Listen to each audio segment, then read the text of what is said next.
I'd like to call to order the Proctor City Council meeting for Tuesday, July 6, 2021. Would you please stand for the Pledge of Allegiance?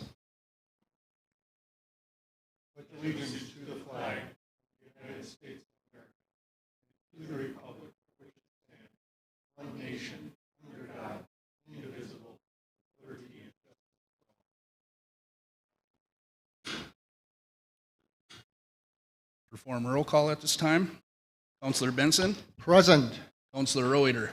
Present. Councillor Johnson. Present. Councillor DeWall. Present. Mayor Ward is also present. Let the minutes reflect all others in attendance. Administrator Richard Gray. Looking for a motion to approve the City Council meeting minutes that was held on Monday, June 21st, 2021. So moved. Motion by Councillor Reuter, seconded by Councillor Johnson. Any further discussion? Hearing none. All in favor say aye. Aye. Oppose? Motion passes. Looking for a motion to approve the agenda. Before the motion is made, there are a couple corrections to the agenda this evening. 6A, that resolution number should be 28-21. And 6B, that resolution number should be 27-21. Is there a motion to approve the agenda with the corrections? So moved. Councillor Benson made the motion. Is there a second? Second. Seconded by Councillor Reuter. Any further discussion? Hearing none. All in favor say aye. Aye. Oppose? Motion passes. At this time, we'll take comments and suggestions from the citizens present or watching via the YouTube channel. The call-in number is 218-628-6289. We'll give that a few minutes.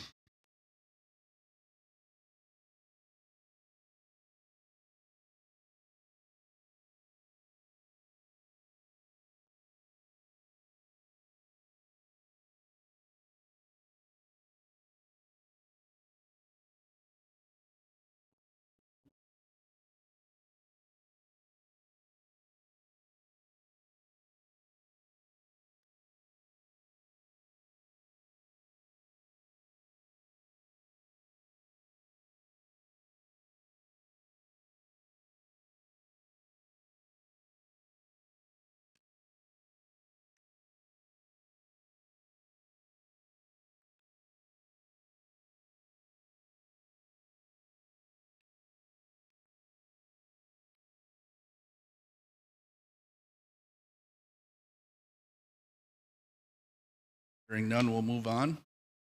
Looking for a motion to approve the consent agenda. So moved. Councillor Johnson made the motion. Is there a second? I'll second that. Any further discussion? Hearing none.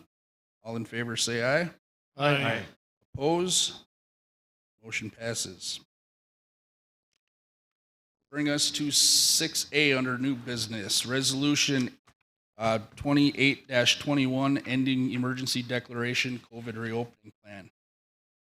If you're all aware, Governor Walz, effective July 1 of 2021, has ended his emergency powers. St. Louis County has done it a few months ago. Just looking for a motion to accept resolution 28-21, suspending the emergency declaration in the city.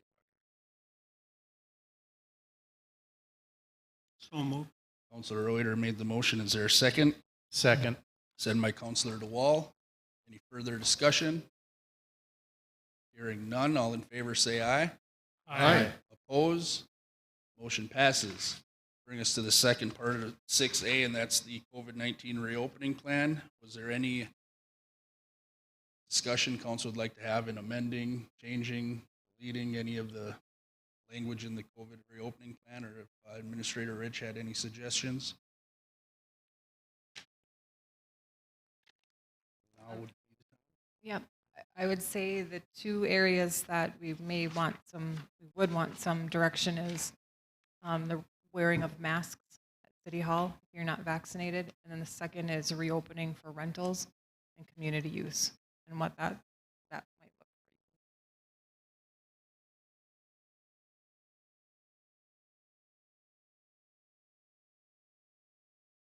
What's council's thoughts on both those ideas?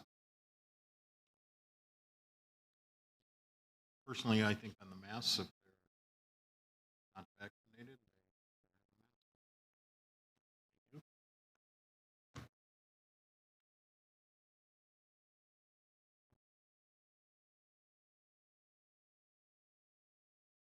Any other discussion on that? Mr. Mayor, Councilor Benson? I was just curious about the reopening. Are people lining up to rent the space? We've turned down several inquiries, especially the regular meetings, such as the worship meetings or Bible studies. And they are waiting for a response back when we do open and the space is available. And what restrictions they might have should they be able to rent.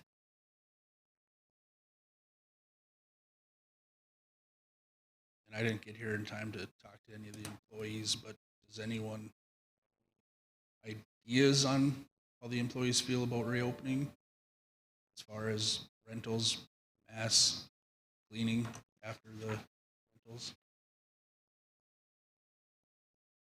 I know we missed the boat on the grad parties already.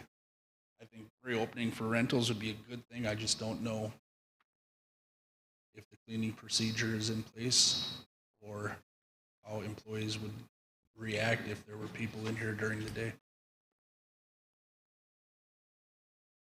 Mr. Mayor, I think at this point, if we reopened it, I'd like to see some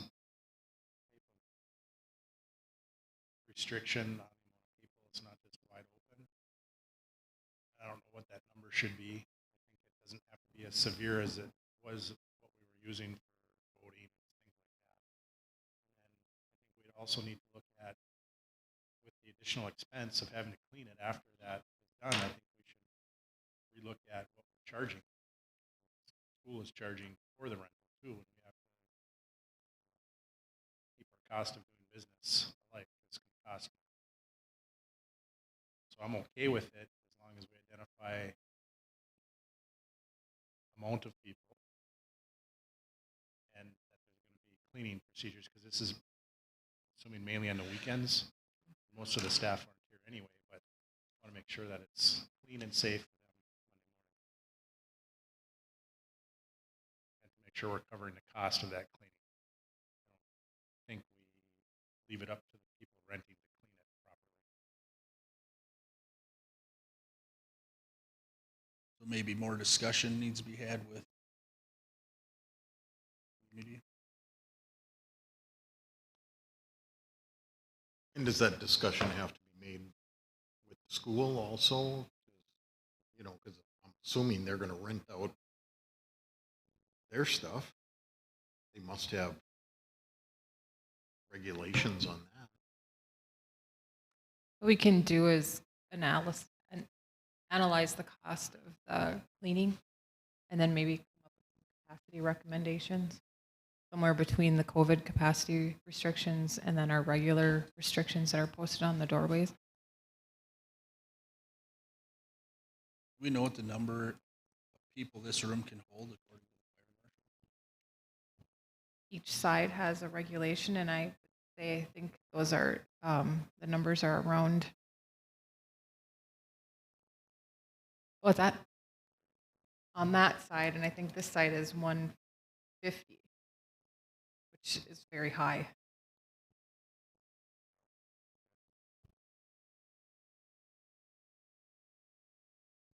150 people That's carpeted area. yeah, it's the capacities. Yeah, it's That's why I was suggesting that we have a somewhere balance in between. That's too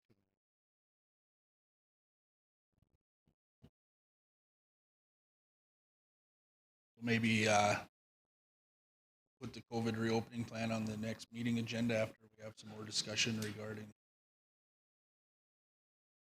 cleaning costs, and let Administrator Rich work on figuring out some of the finer details on it. Could we not reopen other than rental aspect.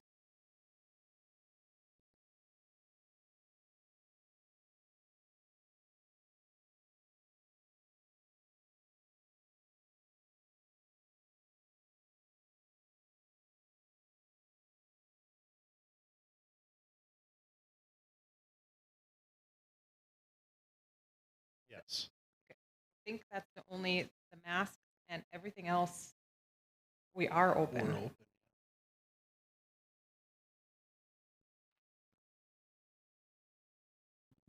And is council in agreement with Councilor Johnson on the mask? Does anyone else have a different opinion on that? No?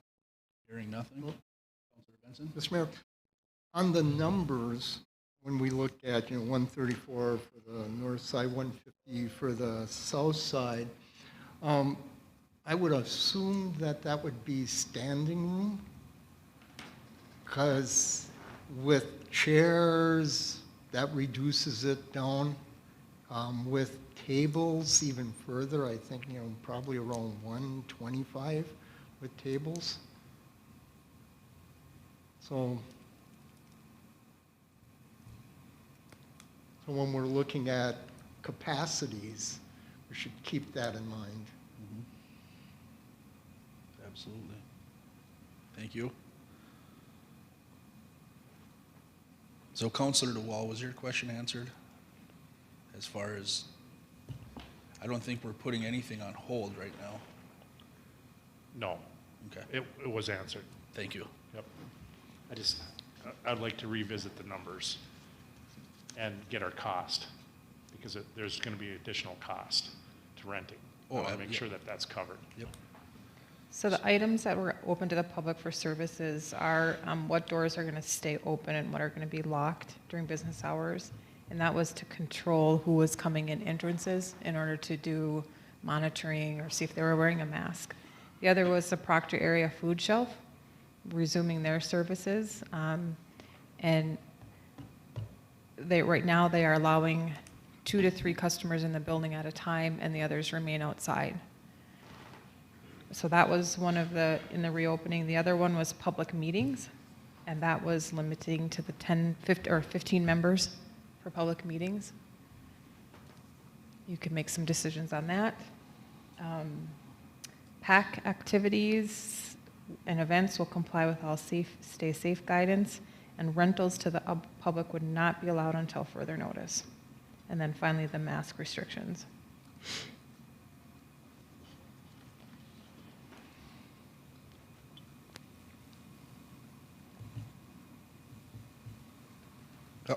Councilor Reuter, how's the food shelf operating now as far as, It's going well the way that but is that Administrator working? Rich- Yes, it's working fine. Do we want to address opening that up or keeping it as is? I'm just taking one at a time items that you just discussed, Administrator Rich. I think if it's working the way it Yeah. is, leave it alone. Keep I it think it's as, fine. They have 2 or 3 people in there at a time, usually 1 or 2 in there and 1 sitting outside, and that works good. The only difference if you opened it up is you might have 4 or 5 sitting on the bench, and they don't really need to. They can wait outside. okay. The food show has done a really good job at using their own discretion at what's safe and what isn't. And I would recommend that you just leave that up to the food shelf to decide when they want to change their operations. Okay. I like that recommendation. Council all right with that? As far as doors locked, Administrator Rich, how would you feel comfortable handling which door? Do you want to open all the doors or keep them locked still? I guess as far as like building security, just in general, it's nice to know what doors the public is entering. You could at times come out into again, I don't know what it looked like before this, but you could come out to the hallway and there's, random people in the hallway. There's, there's PAC equipment or there's Track 7 equipment here. To me, the 2 front doors should be open, and unless there's a community ed activity that they need, the side doors need to be open, they can stay locked during the day or they can be open for food shelf. Perfect. And I don't think that has anything to do with COVID. I think it's just a general security practice. in general. Public meetings, do we want to open those back up to anyone? Or keep it at a limit of 15 like it currently sits? Personally, I don't see any reason why we change it unless we find that there are meetings where there's more than that and people are complaining. Otherwise, why not just keep it the way it is for Okay. now?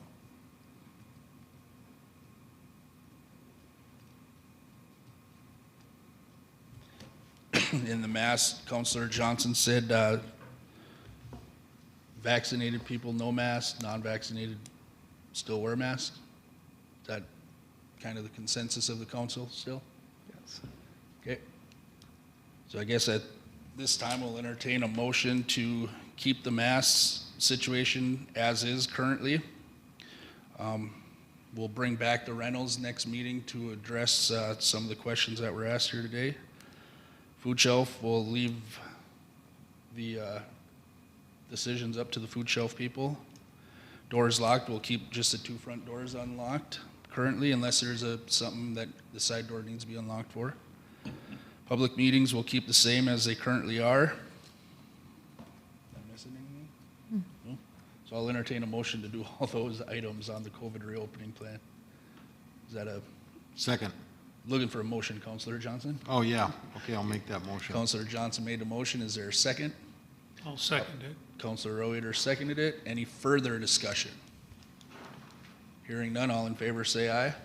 Aye. Oppose? Motion passes. Megan, do you have all that? Well, just for clarification, you're basically keeping the same reopening plan adopted in place. You really didn't change Yes, anything except- the food shelf, we're leaving it up to the food shelf. And then the rentals we'll address next meeting. Other than that, But we're that's already in there, keeping, then keeping it all the same. Good? I don't know, is that a yes, or I don't know what that means? All right, that'll bring us to 6B, Resolution 27-21, authorization to hold a raffle. In your packet was a Resolution 27-21 to issuance of State of Minnesota charitable gambling license. This is a gambling permit for the Duluth Softball Players Association to conduct a raffle on July 31st, 2021 at the Powerhouse Bar in Proctor. Looking for a motion to accept Resolution 27-21. I'll move that. Councillor DeWall made the motion. Is there a second? I'll second it. Councillor Reuter seconds that. Any further discussion? Hearing none. All in favor say aye. Aye. Oppose? Motion passes.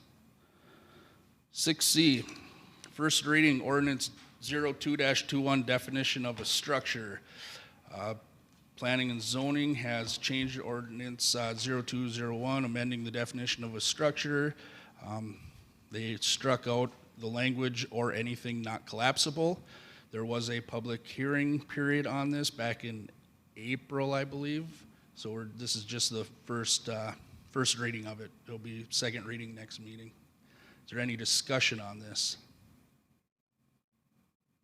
Hearing none, we'll move on. 6D, TIF tax abatement application 2021. Administrator Rich. Thank you, Mayor. This, the need for a standard application was brought up in the last development request with PETA. So this application was developed from another city, customized to Proctor. It was reviewed by PETA, and it was also reviewed by financial advisors Baker Tilly. And Attorney Bray also reviewed it and added some additional suggestions, which were put into the document. And this is going to you for comment, questions, suggestions, deletions. I think it looks good, Administrator Rich. I don't know that you left anything out going through it. I think it's a very good application. PETA just wanted to make sure that you had seen it and had a chance to comment and make suggestions on it.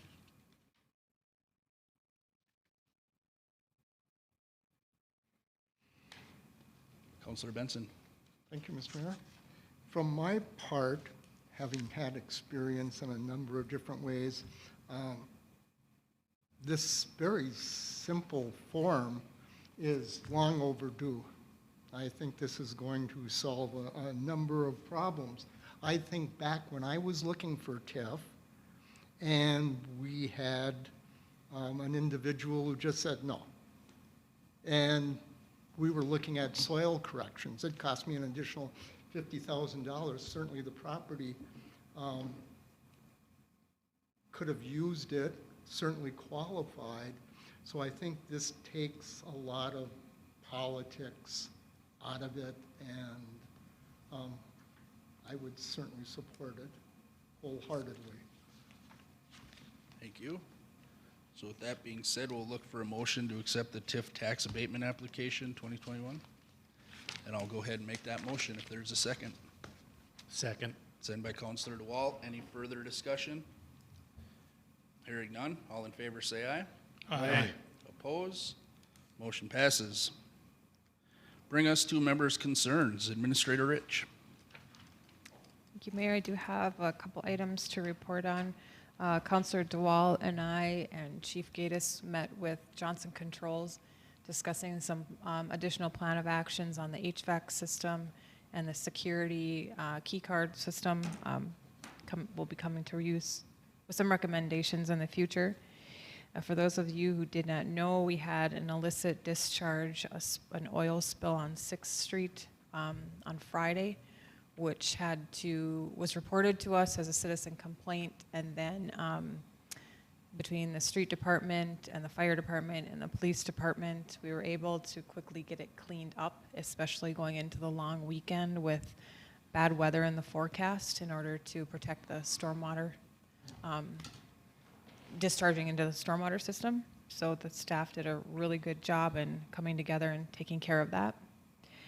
I continue to work with One Roof on affordable single-family housing in Proctor. I met with MediaCom about 2 weeks ago to discuss infrastructure extensions of internet and broadband access in Proctor and what that looks like. Specifically, we've been getting many requests to areas that are not served with MediaCom service. And then how we incorporate internet service in new developments to make sure that that infrastructure is getting addressed as new developments are going in.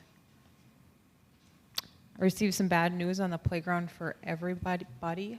It's a supply issue and shipping issue, and it may be a project that might get pushed back another year, because we're looking at product delivery in late October, early November, which puts it at not a construction season. So I'll be working with the funding sources to see if we can't get additional extensions. I attended the booster station pre-construction meeting with Puck. I am looking at calling a beautification committee meeting together based on feedback and discussions off of social media. It seems like there's a fair amount of interest in beautification projects in Proctor, which is good to have that civic engagement. And then finally, I did attend the Hayden Murphy open house. They did a very great job and were very welcoming and are happy to be in Proctor. Thank you. Nice report. Councillor Benson. Thank you, Mr. Mayor. My only comment, and I perhaps should have had 1B, the Historical Society insurance coverage poll, so we could discuss that. But we could save that for an upcoming meeting and see how the city wants to proceed, if at all, with that information. And Administrator Rich, the second to the last item, I couldn't hear exactly what you were saying. Would have been the beautification committee. Okay. On social media, there's been quite a bit of chatter and talk about community gardens and getting them cleaned up. It seems like there's a lot of people interested in those type of projects. So I'm looking to calling a meeting for members for the beautification committee, the existing members and any new members that might want to come and give their input. Outstanding. Thank you. you. Counselor DeWall. Just if sometime in the very near future, if we could get a second quarter financial update like we reviewed after the first quarter. Well, certainly. Is that it? Counselor? That's it. Thank you. Counselor Johnson. I have nothing. Counselor Reuter. I'll talk about the community picnic. Just want to remind everybody that on Thursday, July 15th, the Men of Act, which is the area churches together, are putting on their annual community picnic over at St. Rose. It's going to start at 4:30 in the afternoon and go till 6:30. Going to have a lot of good food, root beer floats, watermelon, all those kinds of things. It's free for any of the citizens of Proctor, so come on over and enjoy it. A little fellowship. Thank you. I just got a couple things. I think Megan reported before the meeting, we had a phone call regarding trunk or treat again this year. So maybe council would like to start thinking about whether we want to host that again down here. I believe Halloween is on Sunday, so it would work nice again this year. And then I just want to thank Megan, Administrator Rich, Councilor DeWall, the fire department, police department, for helping out Friday, responding quickly and appropriately to the contaminated spill we had on 6th Street. So I thought that was a job well done, especially on a Friday afternoon. So thanks for that. And that's all I got. Attorney Bray. Nothing from you. With that being said, we'll look for a motion to pay the bills. So moved. Councilor Reuter made a motion. Is there a second? Second. Second by Councilor Johnson. Any further discussion? Hearing none. All in favor say aye. Aye. Oppose? Motion passes. Looking for a motion to adjourn. I'll make a motion to adjourn. Is there a second? Second by Councilor DeWall. Any further discussion? Hearing none. All in favor say aye. Aye. Oppose? Motion passes. Thank you.